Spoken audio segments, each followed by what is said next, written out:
Bueno, algunos temas de la semana. Vamos a seguir resumiendo noticias en este programa. Por supuesto, es un poco la idea del programa que usted tenga un pantallazo general de todo lo que ocurrió durante la semana. Estamos con el ministro de Finanzas de la provincia. Nos acompaña Osvaldo Giordano. ¿Cómo le va? Muy bien. ¿Qué tal? Gusto estar en tu programa. La última vez que estuvo era titular de la Caja de Previsión, ¿no? Así que contento de poder volver por tu programa. ¿Cómo encuentra las finanzas de la provincia? Depende de la perspectiva, como siempre es el vaso medio lleno, medio vacío. Todas las finanzas de la nación, ni hablar, de todas las provincias, están en un ciclo de estrechez, de dificultad, es decir, donde, por ejemplo, Córdoba, de haber tenido varios años con superávit, el año pasado cerró con un déficit. No es un déficit enorme, no es el déficit del nivel nacional, ni comparado al de otras provincias, pero bueno, fue un quiebre de varios años con pequeños superávit. De todas maneras, yo creo que una cosa muy importante que pasó el año pasado fue la sentencia de la Corte que le devuelve a Córdoba, a Santa Fe y a San Luis el 15% de la coparticipación, de la masa coparticipación, que es un litigio largo que tenía Córdoba y las otras provincias, y eso genera un alivio interesante. No digo que eso implique abundancia. Ahora, ¿cómo se devuelve eso? ¿Esto está dentro del acuerdo con el resto de los gobernadores también de devolver en cuotas durante 4 años? No, digamos, no. ¿o no? En Córdoba no, porque hay una sentencia judicial. Claro, la discusión del resto de las provincias es, bueno, tratar de asimilarse a Córdoba. De hecho, en las reuniones con mis colegas, que hemos tenido varias ya, le manifesté, miren, esto no es un privilegio de Córdoba, Santa Fe y San Luis. Esto nos costó varios años de controversia. Sangre, sudor y lágrimas, del bolsillo de los cordobeses, mientras fundamentalmente. Que se los dije en la cara, mientras muchos de ustedes recibieron fondos de manera discrecional por parte del gobierno nacional, nosotros estuvimos totalmente aislados y sufriendo esas consecuencias, de manera que no sería justo pensar de que es lo mismo Córdoba que ese resto de las provincias. Entonces, bueno, ahí hay una discusión del gobierno nacional cómo va a tratar esa provincia, pero lo cierto para Córdoba, eso generó un cierto alivio que de todas maneras no nos quita la necesidad de una extrema austeridad. La reforma previsional implica que la Caja va a pasar a tener un déficit un poco más alto que el que tuvo el año pasado, bastante más alto que el año pasado. El aumento salarial obviamente pega muy fuerte porque bueno, la mayoría del gasto de la provincia son... ¿El déficit va a ser mayor después de la reforma? El déficit de la Caja sí, sin duda, porque la derogación de la ley 10.078... Claro, se devuelve parte del dinero. Se devuelve, vamos a estar pasando de un déficit el año pasado unos 200 millones a, creo, este año, nos falta todavía definir algunos parte de los sueldos, pero yo creo que vamos a estar 5 veces más altos, es decir, unos 1.000 millones de pesos de déficit. ¿Y la Nación no va a poner eso? O sea, bueno, por eso dice el gobernador, nos siguen discriminando, porque lo que transfirieron las cajas evidentemente no tienen ese problema. Unos temas de agenda delante de Rogelio Frigerio y del resto de los ministros es, miren, el tema del 15, que las provincias reclaman, está bien, nosotros lo aceptamos como un reclamo, insistimos, no es que sea un trato preferencial para esta provincia, y no se olviden de que hay un tema muy importante que es el de las cajas, en donde las provincias que mantenemos las cajas estamos siendo discriminadas respecto a las que los transfirieron. Es un tema importante que también lo hemos puesto en agenda. La suma de todo esto da que es un año donde yo creo que lo podemos enfrentar con optimismo, pero para nada sobran los recursos, y con la preocupación o el interés o la meta y el objetivo de que la provincia no sea simplemente como meta pagar sueldo. Es decir, lo que queremos es que además el Estado funcione bien y además avance en un ambicioso plan de infraestructura, que es lo más importante y la principal novedad. Todos estos años de discriminación, de no haber estado recibiendo financiamiento, tiene como contrapartida haber postergado obras muy importantes para el desarrollo social y económico de la provincia, y yo creo que ha llegado el momento y la oportunidad de que Córdoba salde esa deuda. No había canales antes para obra, ¿no? Porque, a ver, el Estado Nacional no financiaba las obras de la provincia de Córdoba, ni siquiera pagaba certificaciones de obras en muchos casos, como la ruta, por ejemplo, a Río Cuarto, ¿no? La autovía a Río Cuarto. Y por otro lado, no había crédito externo para nadie, para ningún gobernador de la Por supuesto, teníamos, nación, ¿no? Por un lado, las obras se hacían en otro lugar, parecía que Córdoba no era Argentina. No teníamos acceso al crédito porque en realidad la Argentina no tenía acceso al crédito, es decir, las tasas de interés, que lo poco crédito que accedía a Argentina era 4 veces más alto que el de Bolivia o que hablar el de Chile. Y además Córdoba, aún consiguiendo crédito, como pasaba en algunos casos con algunos organismos bilaterales que se conseguía, no lográbamos que nos autorizaran el comprometer la coparticipación como garantía, por lo tanto nadie nos prestaba. Eso no salió gratis, eso lo pagamos con menos obras. Si bien se hicieron obras, obviamente, por ejemplo, lo que vos señalás, se han dejado de hacer obras que yo creo que es clave y central hacerlas rápido porque nos está atrasando, nos está cercenando la posibilidad de crecimiento, nos está cercenando la posibilidad de tener mayores servicios y por lo tanto en esta visión de las finanzas públicas me parece que tenemos que priorizar este tema de un plan de infraestructura. ¿Nada de lo que se pida va a ser para financiar gastos corrientes, todo para obra de infraestructura? Gasoductos, por ejemplo, y todo esto que tuvo en discusión la semana anterior y la anterior inclusive. Sí, por supuesto. Fuimos a la legislatura a explicarlo porque se trataron dos de muy importantes. Una, la red de gasoductos que requiere financiamiento y por otro lado la emisión de un título que también lo necesitamos, por un lado para refinanciar el vencimiento del año que viene y por otro lado para complementar las obras de infraestructura. No, la clave es esa y por eso queremos ser muy austeros en el gasto corriente a los fines de generar los excedentes que nos permitan financiar la inversión, pero obviamente estas obras no se hacen de contado, es decir, esto es obvio que una obra que se va a disfrutar por 20, 30 años, no la podemos financiar con un solo año, sino que es necesario algún tipo de financiamiento.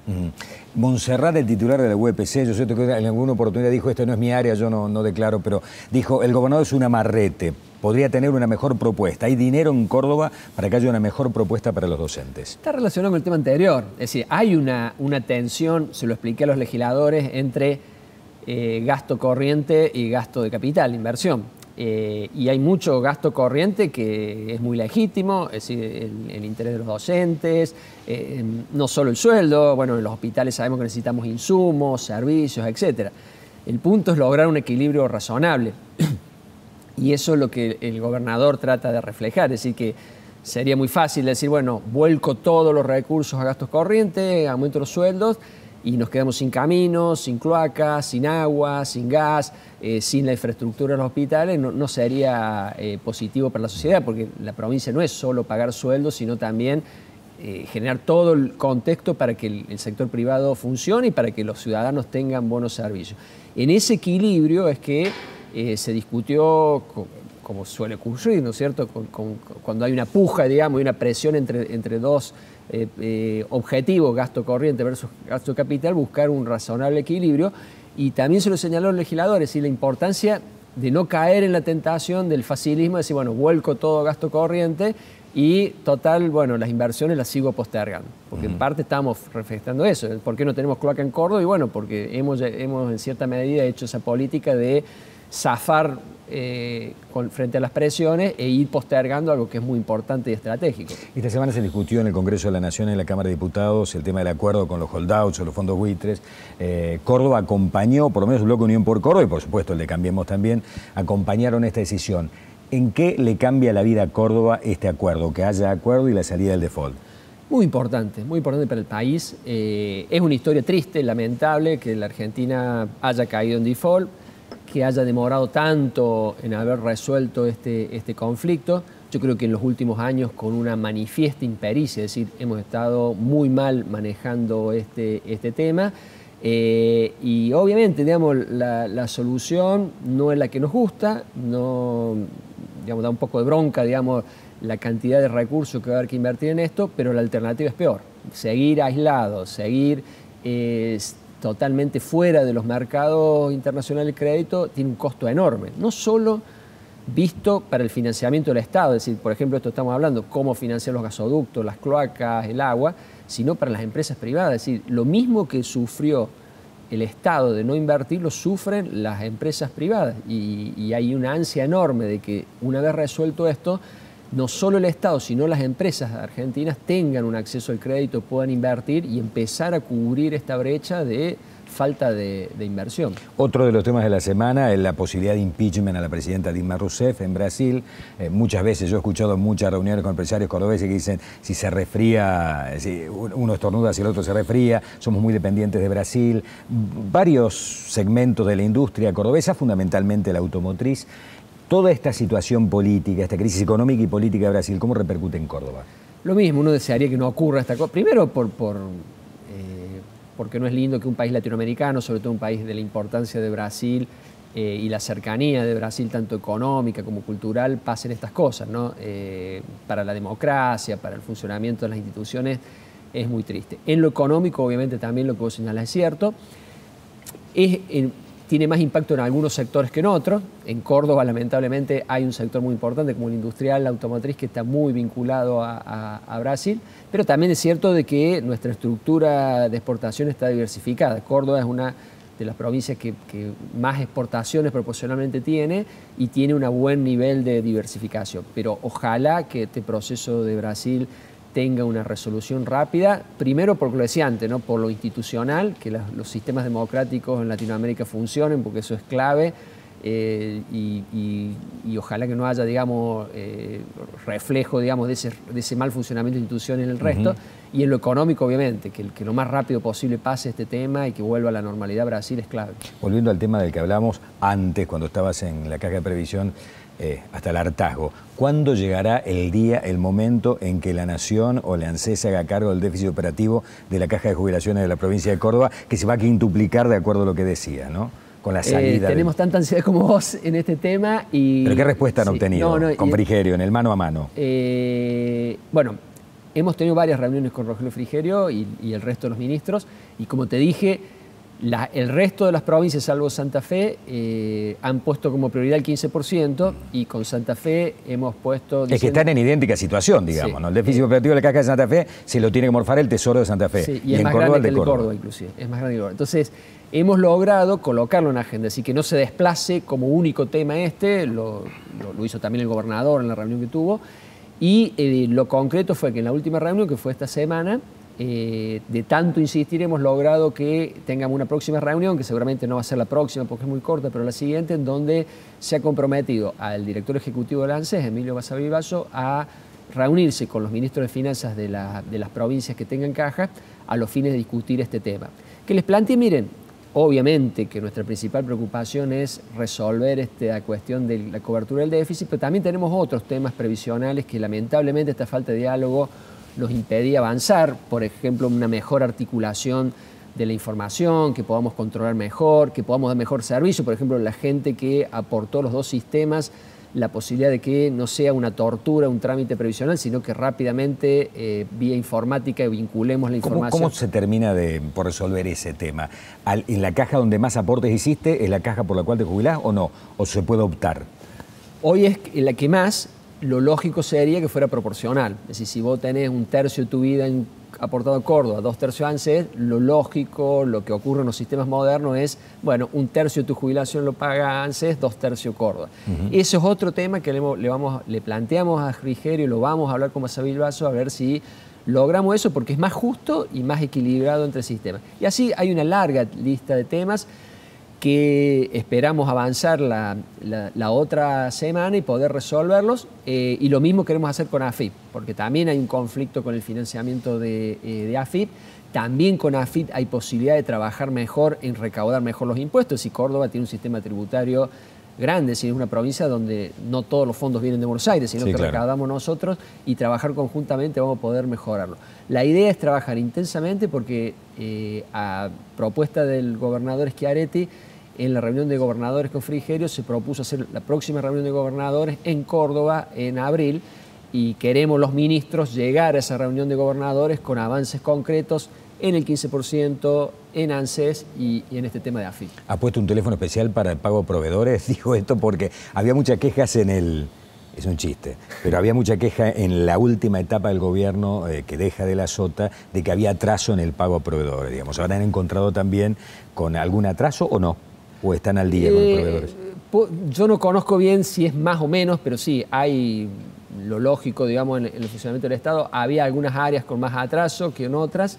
Estamos trabajando en ir resolviéndolo y normalizando donde había dificultades. Obviamente el año pasado fue un año difícil, porque a toda esta discriminación, a una economía que funcionó con un nivel de recesión, a la inflación que agregó presiones, aumentos salariales que fueron altos el año pasado, bueno, hubo dificultades financieras, pero estamos trabajando para normalizarlo, y nuestra aspiración a tener un mejor vínculo con los proveedores, porque sabemos que en la medida que paguemos dentro de lo comprometido, vamos a conseguir mejor calidad y sobre todo mejor precio en los servicios, de manera que en eso estamos tratando también de mejorar la relación con los proveedores a fin de que nos den mejores servicios. Ministro, muchas gracias. No, gracias a ustedes, un gusto como siempre. Muchas gracias, igualmente para nosotros. Bueno, este año también vamos a tirar las frases de la semana para nosotros, alguna local, alguna provincial, alguna nacional.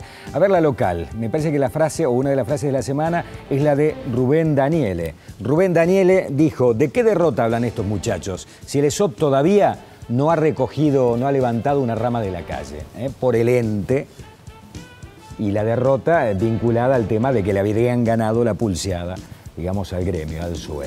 Parece que esto es una de las frases fuertes que hubo esta semana. Y hubo inmediatamente, nosotros lo colgamos en la página, e inmediatamente hubo rebote en Twitter, así que vamos a ver, vamos a leer alguno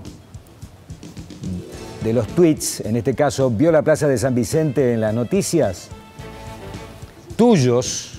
Yuyos en realidad debe ser, ¿no? Yuyos de 1 metro de altura, juegos desiertos sin luces, realmente peligroso. Usted puede entonces tuitear también en nuestro programa, puede colgarse, entrar a la página. Ya vamos a dar, porque lo dimos en el tercer bloque, vamos a dar todos los datos de la página y del tweet para que la gente pueda meterse y de alguna manera estar más relacionados, que esto sea con un feedback de ida y vuelta y usted participe mucho más, sea más protagonista este año de nuestro programa. Nos vamos a la primera pausa. Cuando nos reencontremos vamos a hablar un poco también del PAMI y todas estas denuncias que ha habido con respecto al PAMI. Va a estar con nosotros el titular, flamante titular del PAMI Córdoba.